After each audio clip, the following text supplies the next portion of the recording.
Here we go. Here we go. Victory Formation Podcast. I'm Prescott. That's your boy, Eddie. Eddie, say what's up to the people. What up, ladies and gentlemen? Welcome to another week, one of our last and final weeks of the season.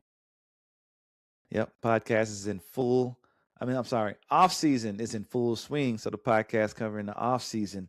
So the playoffs still going on, but we're in Cowboys off season, so we'll skip around the NFL for a little bit, keep people up to date about what's going on in NFL. What you got for us? Yeah, we're football fans first, right? I mean, it's the NFL news this week. We got the playoffs are in the divisional round. We're right there. This is the exciting.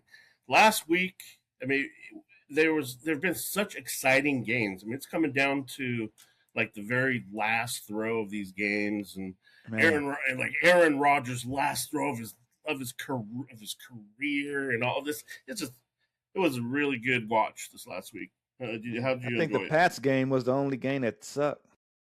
It's because you're But biased. other than that, all the other games were like real close, came down to the very last drive for each team or something like that. So it was a very good weekend for NFL fans.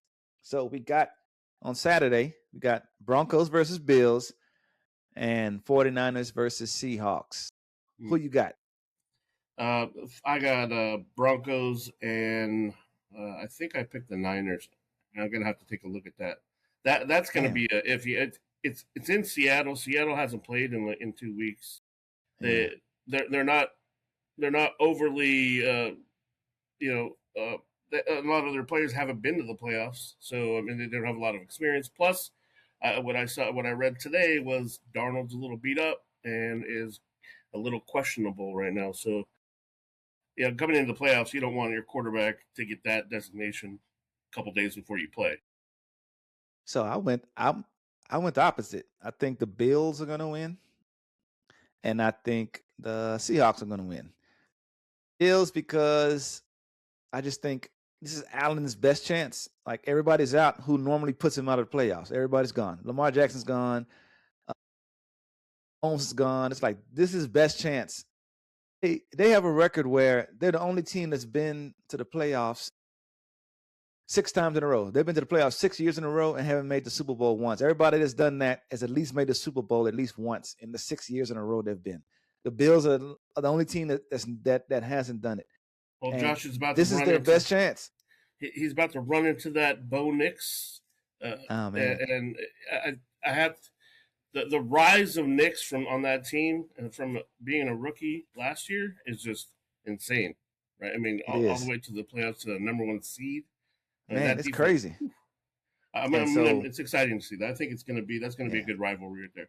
I think that was going to be a good game. And then I picked the Seahawks only because the 49ers are literally beat to hell. Like their whole team is just beat to hell. Like everybody's just dying, like left and right. Then Kittle just went out. Like he was the heart and soul of that offense. Sad. Like so that was a tough loss. I'm talking about for them to win. In my eyes, for them to win, Purdy has to literally be perfect, and McCaffrey has to have the absolute game of his life. I'm talking about 200 all-purpose yards, 4 touchdowns, something crazy like that to beat the 49ers, which won't happen because the Seahawks defense is legit.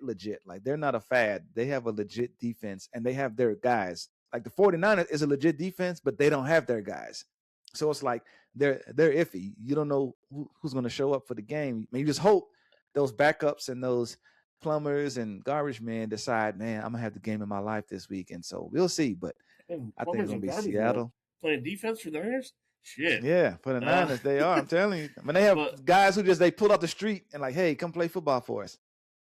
All right, then Sunday we got the Pats in Houston early game, and we got the Bears and Rams. What you got on those games? Ah man, as much as I gave you grief. I know you're a big Pats saying that I'm not a fan of them. I'm just a realist. No, not a fan. They're good, and I know I gave you grief about how easy their schedule was, but I think they're gonna win. Houston just hadn't shown me anything like let's take the reins, and so I think Pats are gonna win, and then I think the Rams are gonna win.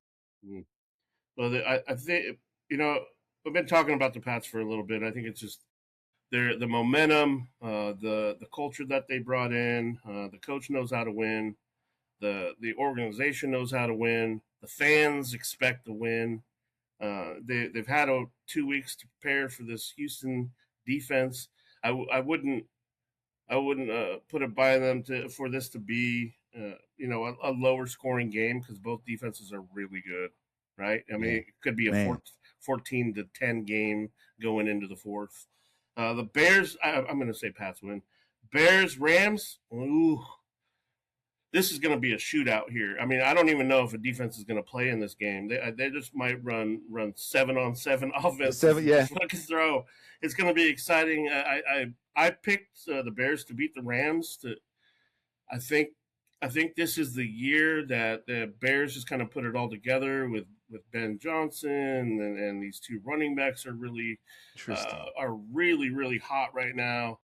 Caleb he's just on this kick like nobody's going to beat me, but I don't know if they get too far in these playoffs, but I think they're going to beat the Rams.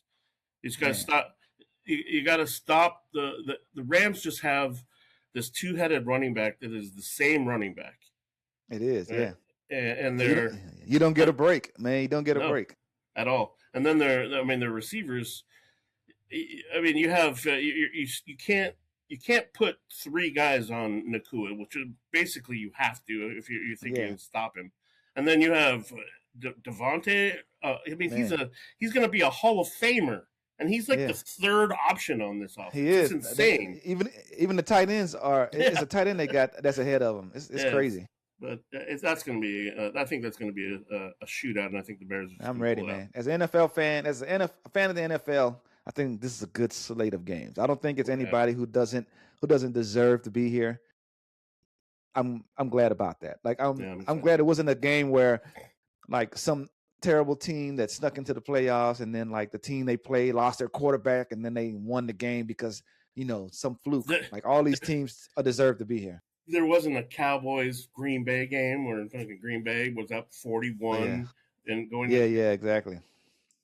So man, all these teams, like if you notice, all these teams, almost all of them have newer coaches. Like out of the 8 teams, only like 2 of them have long-term head coaches. I'd say Shanahan and McVay. Other than that, all these coaches are like newer, like within the last year or two getting hired. So that bodes well for the 72 teams that were trying to hire a coach in the last week or so. Like there was so many, like they tied the records like eight, I believe. I think what we posted this question the other day in the Discord, where somebody was like, this is crazy. How many teams need head coaches? Had me look at what's the record of teams changing to their head coaches in a year, and it just so happens that the record is 8, and it happened in 2021 and in 2023. What got me thinking, it's every other year now that that these teams are just unloading these coaches. These coaches aren't making $1 million a year anymore. I mean, they're making $5 and $6 million a year. when we talk about Harbaugh's contract that he just signed, he's making $20 million a year. He's making $100 million contract for 5 years. That's a player. That is crazy. We used to pay the coaches like $1 million. I remember DQ. It was amazing because he was going to get paid $5 million as a DC, and it was just because he was going to get paid head coaching money. Now that head coaching money is times 4. I mean, $100 million is crazy. And what's so bad is teams are giving up on coaches so quickly that you run into a situation like the Raiders. You know how many coaches the Raiders are paying right now? Guess.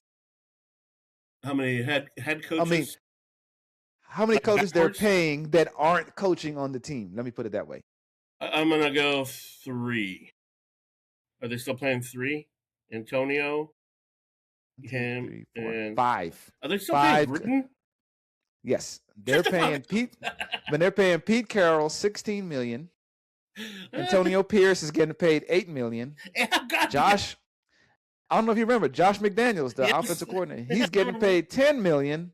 John Gruden is still getting paid $10 million. And then if you want to count Chip Kelly as a coach, he's still getting paid $6 million. They've got to put this towards a cap. Now $50 million. $50 million to people who don't work for them. Like it's good work if you can get it. It's insane.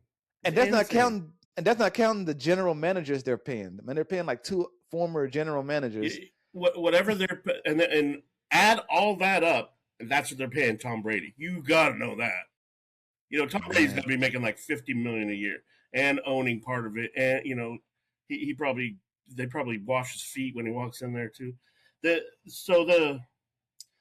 teams right now that have interviewed or need to hire a head coach. This is the list. And get buckle up because it's long.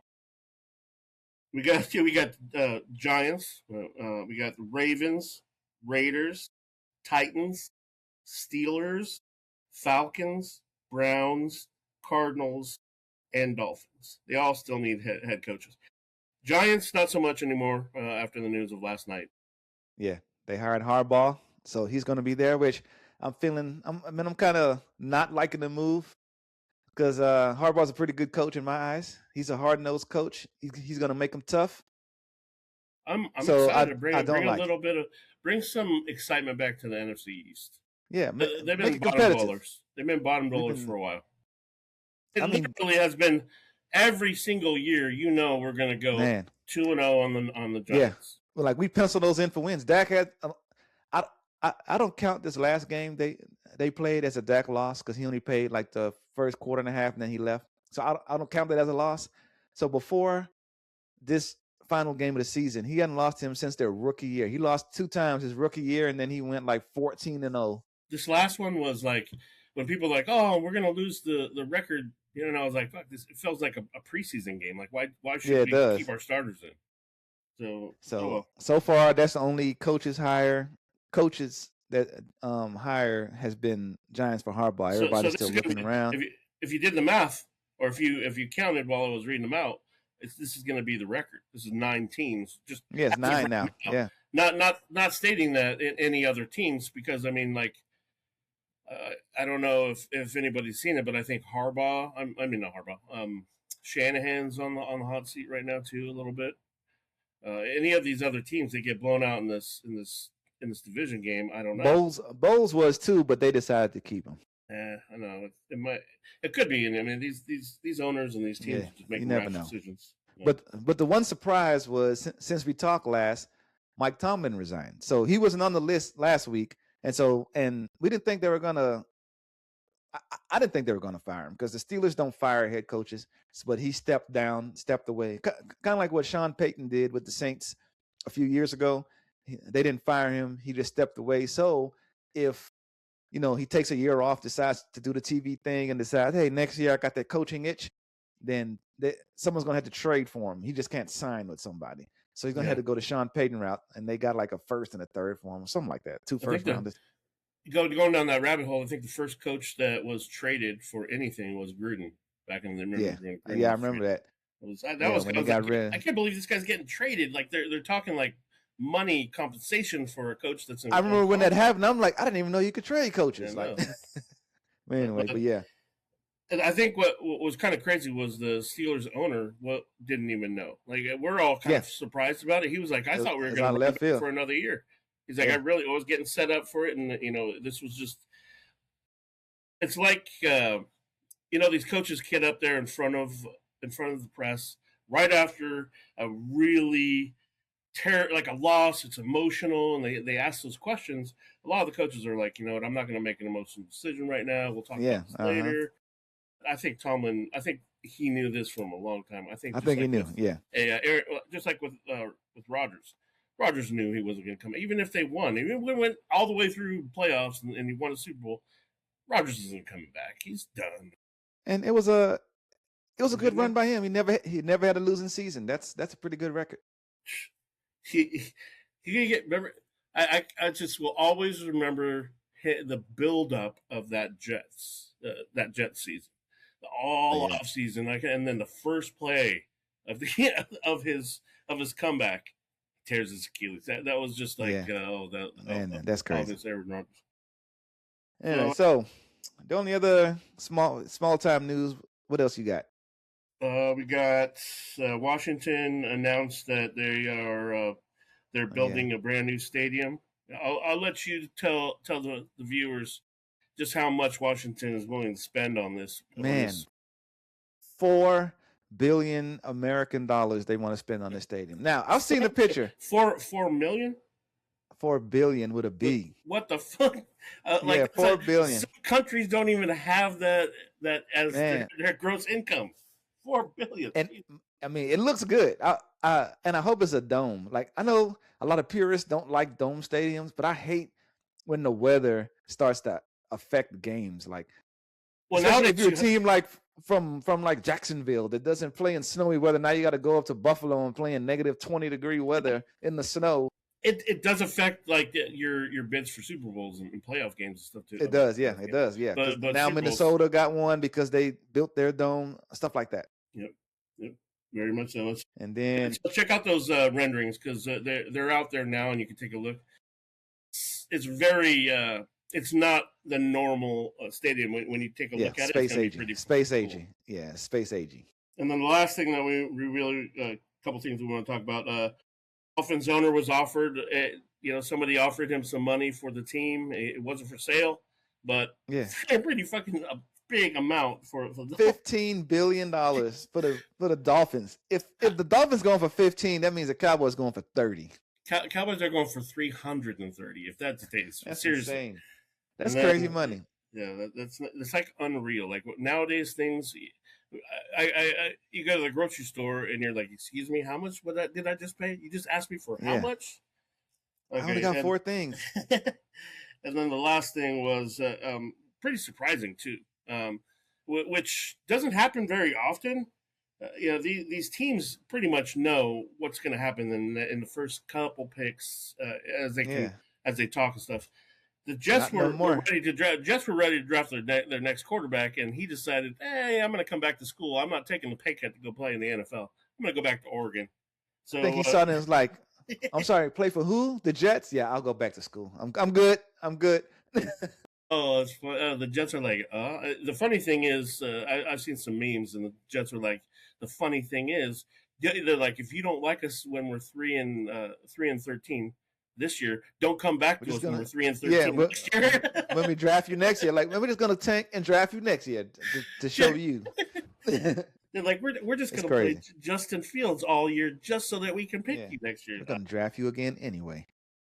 All right, let's get into some Cowboys news here. This is big stuff.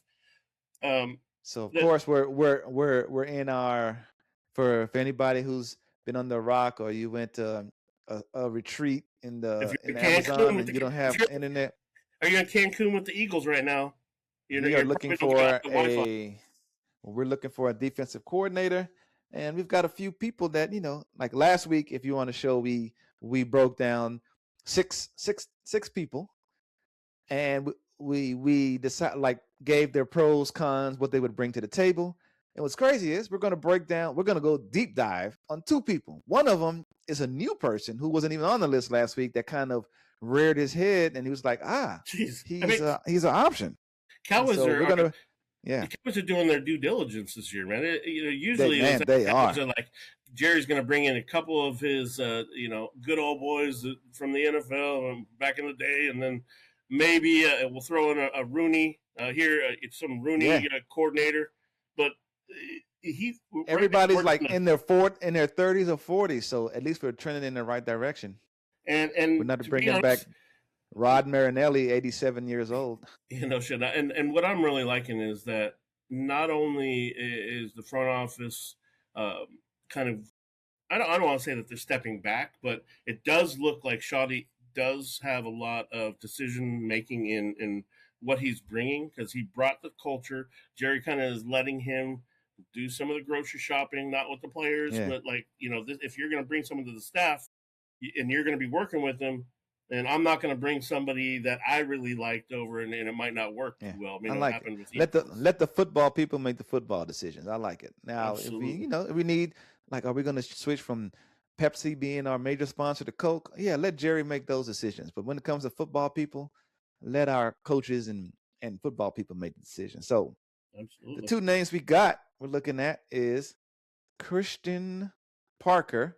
If you don't know him, he's the DB coach, the pass game coordinator for the Eagles, and the Vic Fangio. And the other guy is a name we spoke about last week, Jim Leonhard. So Eddie going to break down Christian Parker, do a deep dive on him, what he brings to the table, why we like him, what we should look forward to, and then I'll spend some time breaking down Jim Leonhard. So the table is yours. Learn us Good. something. Ernest. All right. So, going into like looking at prospects, we got to kind of break it down where there's already a defense set up, right? There's already about 30 guys that are on the team that are under contract or whatever. So it's not like we can bring this guy in and just wipe everybody out and start over fresh. Somebody's got to be able to come in and be able to command the locker room like a head coach. They have to be able to come in and be able to communicate very well and very quickly because they don't have a lot of time to get this started.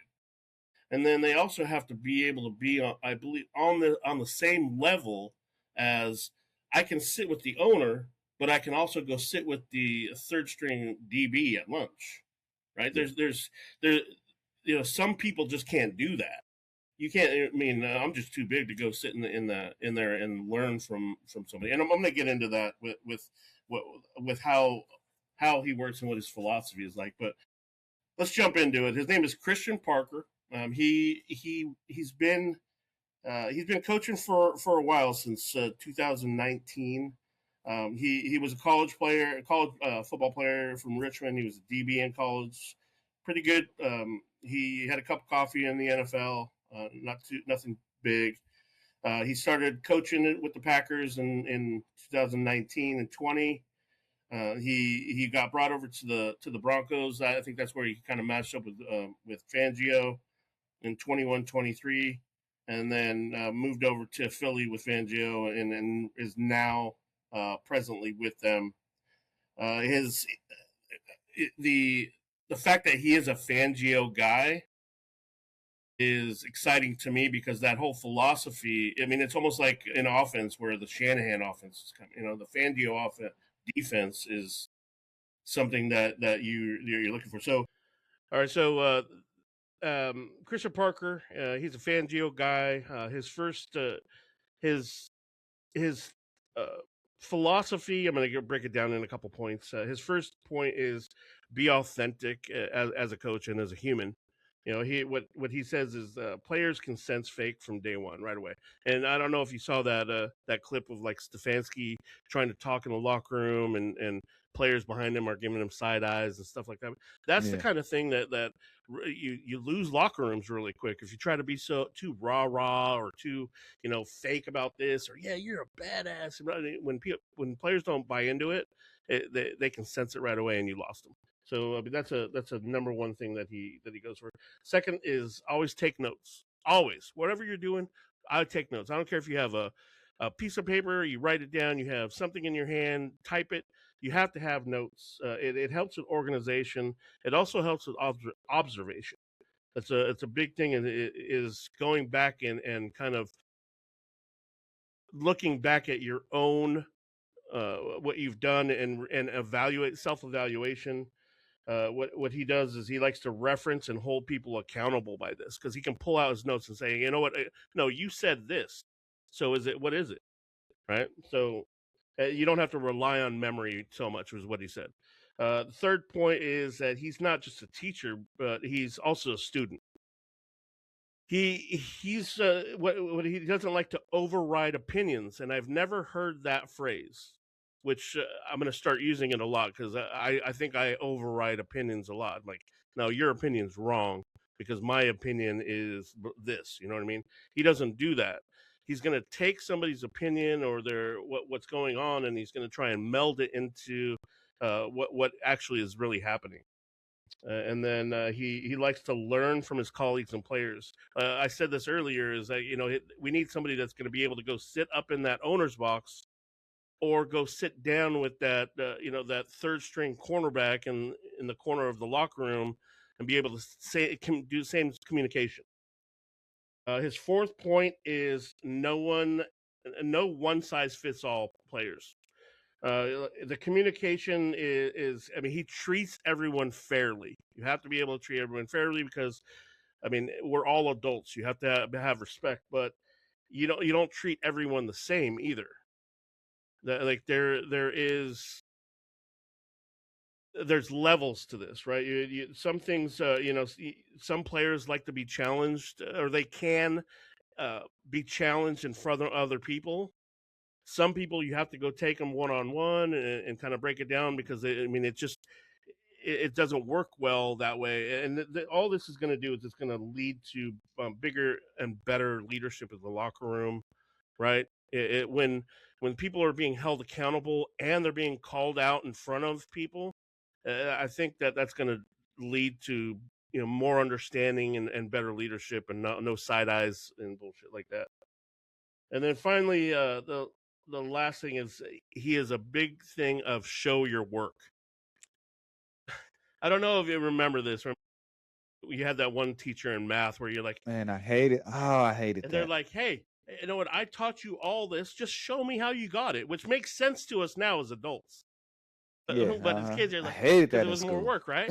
And it was like, but then you had almost some sort of accomplishment when you look down at your test and you're like, oh my god, all the work worked, everything worked, I got it right. So what he does is, players just don't show up for practice. There's going to be, he's going to ask them, when, where, what, why questions. He's going to make players come up and show the team where and why he needs to be, and the philosophy and the scheme. And it's going to, like I said, it's going to create leaders in this locker room. And I'm really excited about that. The big thing is that he has a big sign that says no coasting. There's no coasting. It's not an easy fucking ride. This is not, you're not on this team because you made a couple plays in college. You're on this team because you work your ass off and you're better than the guy before that we picked above you, or we picked you because you're a part of our philosophy, and you work well with the other players. So I'm really excited about bringing this guy in. I think that he has some new ideas, but he's also bringing in that Fangio kind of attitude where, oh shit, now we're playing the Fangio defense this week. I don't know about you, but it was always circled on the calendar. I don't want to I play this used to defense. hate it, man. I If we hated can playing. if we can bring that to Dallas, fuck, I'll be excited. So that's Christian Parker. I know we're going to learn a little bit more about people, and I think that he's set up for an interview tomorrow. But that's it. I'm excited about him. Okay, cool. I like it. I didn't know. I honestly didn't even have him on my radar at all because nobody was talking about him. He just popped up when they're like, "We're going to interview this guy," and it's like, So, and somebody today of course, in the Discord coaches talk. was also asking about, like, is it weird that we're interviewing like passing game coordinators and things like that? So you got to take a look at, these guys are almost like assistant defensive coordinators, right? They're on top of. I mean, everybody says this game has really changed a lot, and when it's just you got to stop the pass.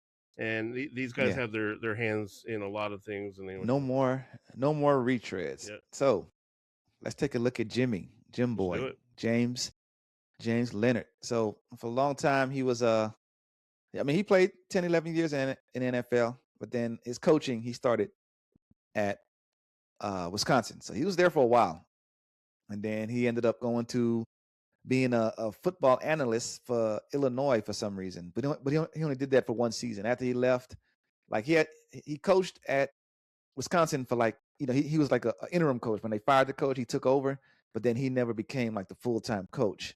When they hired somebody else, so he moved on, and I guess he was, I have no idea, but he probably was mad. He went to Illinois, and then after that, he went to the Broncos, and that's when he helped transform that defense into the great defense it is now. So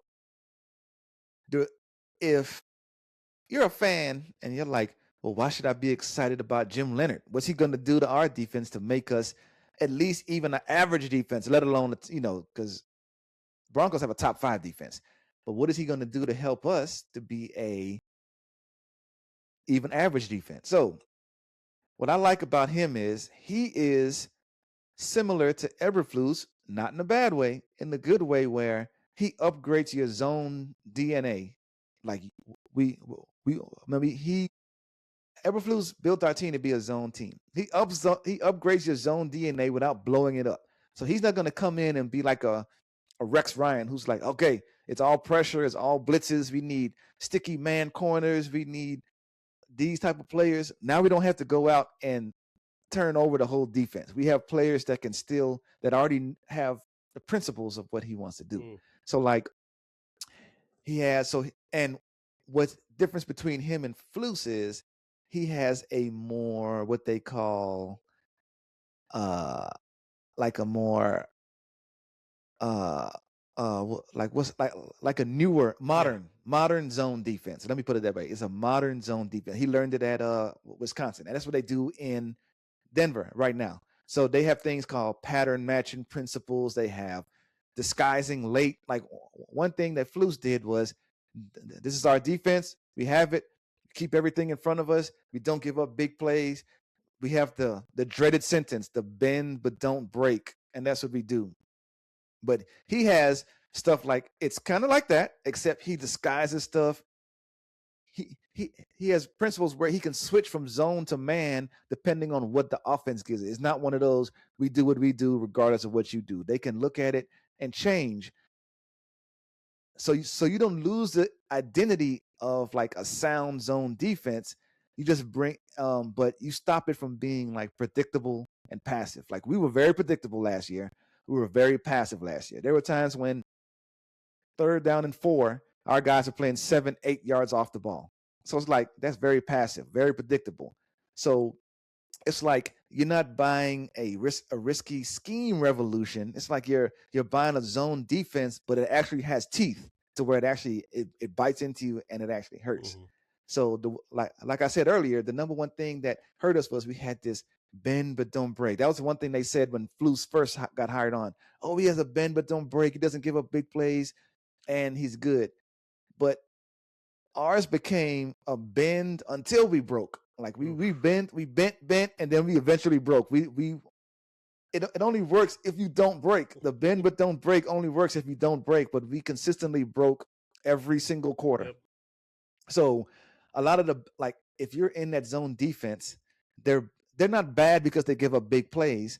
They're bad because they allow 5 to 7 yards every single play on schedule. Boom. We know this play's going to get us 7 yards. So now we don't have long distance. We never create long yardage situation. We hardly ever had 3rd and 13 where we could pin our ears and go back. It was always 3rd and 3, 3rd and 2, 3rd and 1. If we even got to 3rd down, never we hardly created takeaways in timely situations. We would have takeaways, but hardly in timely situations. Like, we needed that. We hardly ever had that. And we never could get off the field on 3rd down. Those were the things where if those aren't working in your bend but don't break, you will break every time. I don't like this flashback. Let's get through this. Yeah. I'm getting a sick stomach here. So Leonhard's approach is he believes in denying your first read.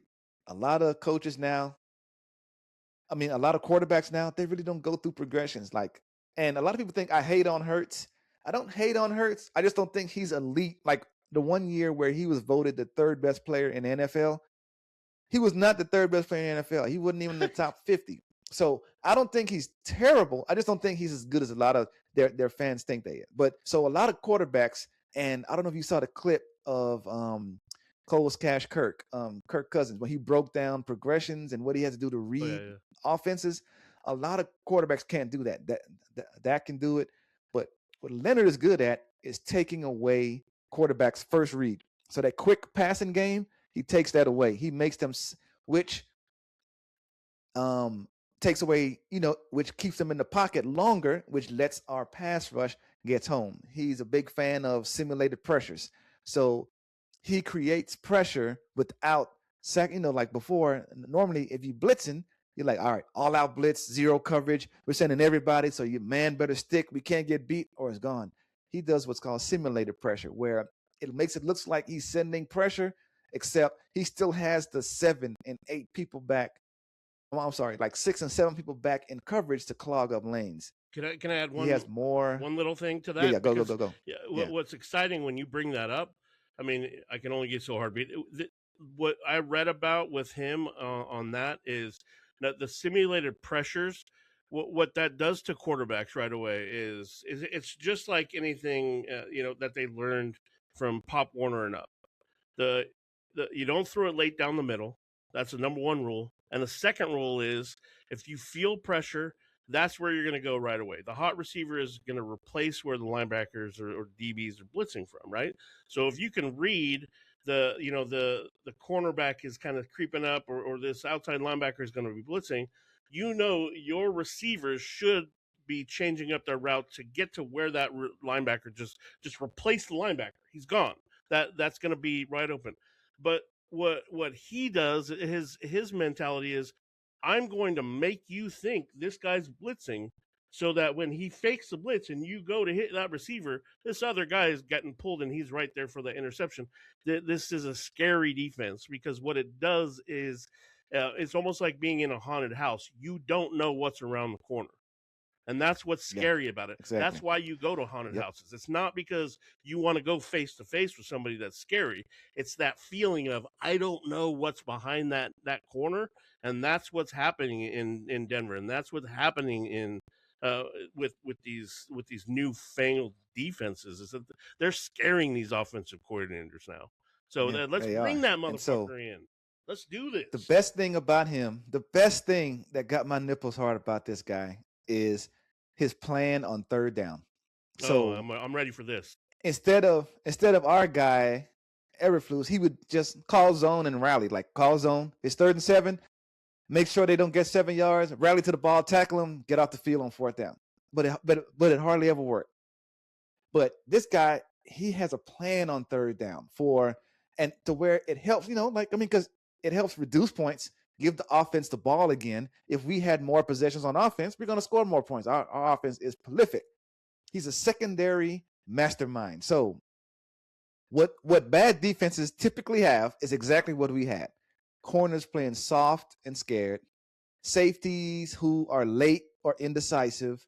No answers to like bunch formation, stack formation, motion, like no answer. Like what do we do? Like there's a lot of times we would look and the cornerbacks are looking at the safeties with their arms like this, like what are we doing? What are we doing? That's a personnel issue too. That's a personnel issue. And no communication on crossers or over routes. So like that's what makes a bad defense bad. And we had every single one of those all the time. Now what Leonhard does, what he brings is he has teaching techniques. That's like, so he teaches eyes, leverage, spacing. So that helps with, quarterbacks when they're doing stuff to where even if we don't get pressure, we're still clogging zones where they have to hold it for a second longer to where we can't, like more coverage sacks we have. Elite communication and coverage clarity. That was, if I had to pick one thing that killed us last season, was this: elite communication and coverage clarity. It just seemed like 80% of the time, we just didn't know what we were doing. Somebody was out of place. Somebody wasn't doing their job. So he was in charge of, game planning the pass game as an ecosystem. So think of it like an ecosystem. It all ties together: coverage, rush, disguise. When those three are in harmony, that's when you have a good defense. You don't even have to have star players, but if your coverage, your rush, and your disguise are in sync, symmetrical, like you can create a good defense. And that's what they did in Denver. Like we didn't think that Patino and Cooper were going to be star players. Nobody had those guys. Oh, they're going to be all pro. They're going to be pro bowlers. But because of the defensive scheme, teaching them, having them become who they are, they turned them into pro bowlers. So to me, that's the perfect remedy for Jerry, who doesn't want to pay Micah Parsons money to a defensive end, So now you can have high quality, like above average defensive ends, and make them play above what they normally do. Absolutely, I agree. Oh, I'm And excited for so, him. last thing I'll say about him is he gives you aggression without being reckless. So he might send some blitzes where it's like, but he doesn't leave people on the island like the simulated pressure. That's the biggest thing. Changing the picture is one thing I read. So he changes what the quarterback sees before snap and after snap. So the quarterback is going like, oh man, they're doing this, and he'll take the snap. But by the time he takes his first two steps, the coverage has changed. So now what he thought he saw is something different, and that creates disruption that leads to turnovers. Quarterbacks hate having to think a lot. They wanted everything to go smoothly. And to be perfectly honest, if you think about it now, and we're putting it all on the quarterback, and probably about 10% of it is on the quarterback. It's the offensive line, the tight ends, and the running backs that are trying to communicate with these guys that are in different positions, and they're coming from different angles, and that they're not used to. Right, a lineman will they line up. The center is going to break everything down and tell everybody their assignments. But if your defense is lined up a certain way, and then all of a sudden they're coming with something different, I mean, all of a sudden you have two linemen blocking four people and four linemen blocking two people, and it doesn't work that way. And it doesn't matter what your quarterback saw, causing confusion. It doesn't matter what he saw, he's going to get planted. He's getting sacked. Yeah, he's going to get. So I do want to make one point before we're done with this. So go ahead. The only thing I want to say is that these two guys are the reason why we kind of we circled these two is that they're so much different than the other coordinators that we're bringing in. We are bringing in the Jim Schwartzes and the Gannons and the guys that have experience and Super Bowl wins, and I've been doing this for 30 years and this is the way things are done. And yes, that's cover two. Just like what Eberflus said. It's cover two. It's cover two. It's been cover two all since before you were fucking born. But these two guys are not going to say that. These guys are going to say, okay, this is cover two. Let me get out there with you right now. Let me walk these steps with you. If you don't get it, because the next time I come out here and I ask you to show me the steps on the cover two, you better show them to me or you're not going to play. I mean, that's what we need. The reason why I bring that up is that we need teachers instead of finger pointers, and this is the way things have been the last 30 years. We need somebody to come out and be able to communicate with these new players, because obviously, I mean, we lost Trayvon because of communication. Realistically, I mean, you got to say that he's talented. We lost him because we couldn't communicate with him the way that he needed. And then the last thing. So if I had, go ahead, hit that. No. I was gonna say,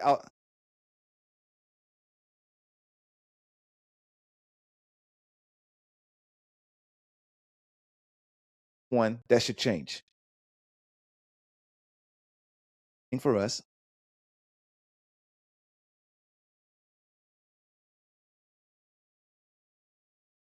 You remember 2 consecutive 3-and-outs or 2 consecutive drives that had less than 4 plays? Like, just when we played the Eagles, it didn't happen. Just when we played. Yeah, and that was it. That shouldn't happen every once in a while. That should happen every game with a good defense. And that is what we were missing. And that's the type of stuff he would bring. And that's why I am very high on him. And I would sing the praises of Jerry if they hired this guy as our DC. And if they can even get this guy, well, he wouldn't go over for the same role, but it would be great but he would need a strong defensive presence in there, like getting a Jim Schwartz or somebody like that, a old school defensive mind to keep him, hey, calm down. We're not playing Maddens. Like some old defenses still work in certain situations, so we can't send a 10-man blitz on this play. Like, we shouldn't do that. Yeah. But, so overall, that's just what he is, and one thing that they're also, Christian Parker does bring the added level of a little bit of Philly info, which can't hurt. Yeah, exactly. Right? Inside info always helps. So like Yeah. But So I mean, we were already shutting down Hurts anyway, so now we can shut him down even further. one thing I did want to bring up, and the fact is, we're Dallas Cowboy fans, and this is what we're going to do. The way that we live and work, and the media pushes us to this is, what our neighbor's lawn looks like, and that's exactly how we run shit, right? This is what I want to ask ourselves, and I want you guys to respond in the chat and let me know and let us know what you guys think, because I want to answer to this. If we did sign one of these guys, right, and we're excited about it, but then on Monday we get the news that the Giants have signed Harbaugh, Washington signed Flores as their DC, and the Eagles signed McDaniel as their OC. But our news is we just signed this passing game coordinator. What I'm saying is this going to be big enough news where people are not going to be crying about shit? Do they realize that this is actually going to allow us to grow as a defense instead of bringing in a big name just to sell fucking seats? We need to bring someone in. So is this going to be big enough news or is this going to be good enough for our fans? That's my question. I would say, just remember how it was when we got Schottenheimer. I'm telling you. Nobody, like I was shocked, like when they hired Schottenheimer. I was like, I have no idea. I don't know what he's capable of. I only had glimpses or guesses because it was times when McCarthy was here, some game plans were like night and day. You could tell. One game we were doing great. One game we looked like crap. And I really believe Shotty was calling the games that we did great, and then McCarthy's like, you know what, I can do that too. Let me call this like game, our and then we would go back to crap. Like sometimes we play defense, and sometimes Eberflus was calling. Like it's crazy. Yeah, and so, but I'm telling you, if you do listen to podcasts like this and do a deep dive, you will start to see maybe this guy really is, or he does know what he's talking about. So yeah, just do a little research and it'll be all good. So what I really am challenging you guys to throw some questions in there or some answers to what how you guys feel about that. Are we going to be okay if we have the no-name defensive coordinator that doesn't have a whole lot of experience but makes our defense better? Is that better than bringing in somebody that is all flashy and a big name like Brian Flores? Yeah. Where it might not work out. It might not be comfortable. You don't want to walk around in that locker room with some guy that doesn't smile and doesn't want to talk to you, and it might feel uncomfortable. Do we want to bring that into our culture? I'm not. So hopefully by this time next week we'll either have it down to like 3 candidates. Did you see White Cotton and Lunda Wells coaching the East-West Shrine game? No, but I did see that White Cotton did get an interview with us, and I do think that Lunda got an interview with a different team. So yeah, he got an interview with a different team. I did see Lunda got an interview with a different team, but they're coaching the East-West Shrine game. Yeah, so but hopefully next week. What's awesome about that is that we got that insider knowledge on the inside of coaching. On those players. Yeah. It's like because normally you can watch tape on the player, but knowing their personalities, talking to them for more than just that little interview they have is, like on the draft day movie. Like, did he get invited to the birthday party? You want to know stuff like that. What's crazy about the East-West Shrine game is it used to be played in California. It used to actually be played in Palo Alto, and in 1990, I think it was 1997. Me and my buddy Brian Goodell, we were at home, and the game had just started, and we looked at each other and was like, we should go to this game. We got in the car, drove there, didn't have tickets, walked up to the box office, and we're like, hey, there's like 3/4 of the game left. He's like, just go in. We walked into the game, right? We walked into this tunnel. All of a sudden, we were on the field. We walked through the field entrance, and we're on the field with like the players just sitting on the sideline watching this game. It was like on CBS. We saw each other on the recordings and stuff. That game, I embarrassed myself all to hell. I met. I actually got the chin strap from one of and actually used it from a player that next year. But I met Emmett Smith's brother. Emmett Smith's brother was a fullback for I forgot who he played for, but he was actually on that team that year. He was on the All-Star team. And I met him, and I was like, "Hey!" I shook his hand. I was like, "I love your brother," and he's like, "That's great." And he walked away, bro. I was so embarrassed. I was so Like embarrassed. I've never heard that before. Yeah. But yeah, that was funny. Anyway. But that's my East-West So triangle. based off what kind of news comes out this week, if they like if all of a sudden 2 or 3 names go to the top, then we'll do a breakdown on them. If they hire somebody, then we'll do a breakdown on that person. Then we'll start looking in the draft stuff. So based off what kind of news comes, because it's been a lot of news that's changed from our last show to this show. So based off what it It's is, a new then, year, baby. so we'll see what they talk about. Yeah. Happy New Year. Hey, We're flexible. one little thing before we go. We are going to kind of change a little bit in our format. If anybody out there knows of any small businesses, or if you have a product or a service that you'd like our podcast to promote, we're going to start talking a little bit about the small businesses in our area, and kind of helping promote individuals and what they do around the Dallas Fort Worth area. So let us know if you know anybody, or if you I mean it's we want to give back to our our community. So give us a shout out in there, let us know, or we'll be probably reaching out to you pretty soon. That's it. So that's all we got. We'll see y'all next week. Eddie, say goodbye to the people. We love you. Make sure that you hug and kiss your kids goodnight, and slow down out there. We don't have to. We got too many people out there racing in their cars trying to get places in 14 seconds earlier than they are. And just slow down. Enjoy life. That's right. Don't beat the GPS. Yeah. We're good, man. We're good. All right. So we'll see y'all next week. And